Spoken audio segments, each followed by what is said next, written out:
Hi ulit. Kasi naputol ako kanina dahil I didn't bring my charger. So, 2 bars na lang yung video cam ko. Kaya bigla akong nawala na parang bula kanina. So, to continue, kanina binigyan ko ng testimonial video si Luis. Kulang pa yung sinabi ko sa kanya kanina. Isa rin sa masasabi ko kay Luis, kanina ata nabanggit ko rin nang makita ko siya, sabi ko, di ba gandang-ganda ako sa kanya kasi black beauty siya. Naalala ko nung sinabi ko sa kanya na, alam mo, Luis, may kamukha kang artista eh. Sabi, sino? Sabi ko, kamukha mo si, Princess Punsalan. Sino yun? Hindi pala nakilala yun. I explained to her na siya yung asawa ni William Villame. Tapos, biglang sabi ng bruha, hindi, parang mas gusto kong kumukha niya si Kim Chu. Nagulit ako. Ngali-ngali ko yung tadyak ko itong babae ito. Makamukha mo si Kim Chu. Hello. Hindi mo kamukha si Kim Chu, okay? Princess Punsalan ka. Baka mahampas ka caramel dyan. Ka. Then, again, Luis, thank you very much sa friendship, sa pagtitext sa akin, sa pagtichat sa Facebook.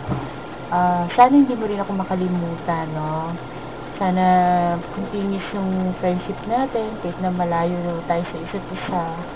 Ingat ka palagi and hope to see you soon. Sana makita, ituloy nyo yung performances sa party natin. Kasi para naman may mapagtawanan ako, ano. Okay? So, next na bibigyan ko ng testimonial video si Aljur. Okay.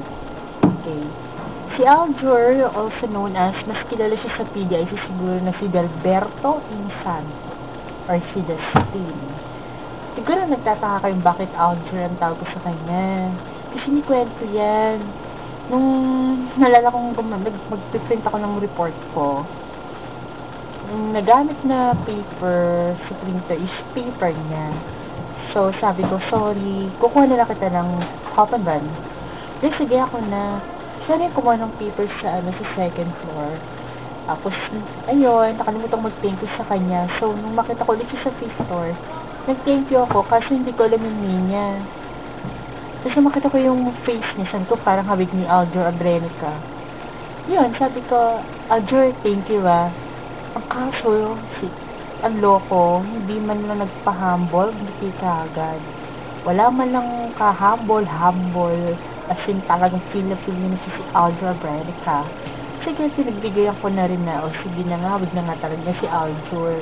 Pero, Aljur, thank you again sa friendship.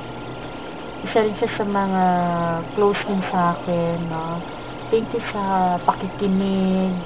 Pag may mga tanong ako, advice second opinion. Si Aljur, thank you din sa mga secrets na sinasabi ko. Alam mo na yon. And sana ingat ka palagi. Huwag ka rin makakalimot. Sana continuous din yung friendship natin. Hope to see you soon. Thank you din again. Sana makita kita. Okay? So, yung next na bibigyan ko ng testimonial dinner for first part 1. First sa part 1. Para sa part 1, si Lauren Nalad. Si Lauren kasama ko sa Dynamic Bank with Jane. Si Lauren, tahimik lang yan. May time na maingay, may time na tahimik. Parang makalokahan. Pero, noon ako siya makita, parang mukhang suplada. Sabi ko suplada naman ng babae ito. Parang parang nasipatikihan ako. Pero, pag nakilala mo siya, she's a very nice girl. Malambing din sa akin. Talagang ate ang laging tinatawag niya sa akin. Lauren, namimiss na rin kita. Sana magkita ulit tayo. Huwag ka rin makakalimot. At saka yung pagte-text. Sana mas maging madalis yung communication natin. Ingat ka palagi. Good luck to you. And hope to see you soon. Namimiss kita, Lauren. So, sa part 1, kasi nag-upload na ako ng video doon. Inabot siya ng 18 minutes. pero hindi siya ma-upload dahil sa laki ng bytes. So, I decided to divide it into many parts para lahat kayo mabigyan ng testimonial video.